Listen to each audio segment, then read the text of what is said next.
Oh, good morning para umapuhon mga ka-idol.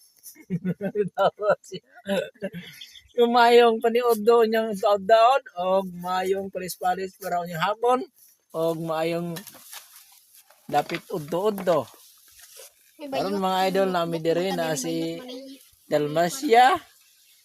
Dalmacia yung ngalan. O si Kinito. Ay Kinito. Hello Kinito. Nabusog ka sa may kasoldo sa saging asa Yabas. Kami kay bayabas guys. So nabusog jud mi guys bisag wa may pamahaw. Busog jud mi bayabas. Basta Ikaw- bukid dato. Ikaw Kristi Tuta. Wala si Kristi Tuta, wala. Kristi Tuta, ang batang maldita. Sayab ni Jike. Ya, paano maturon niya dili to kanon niya.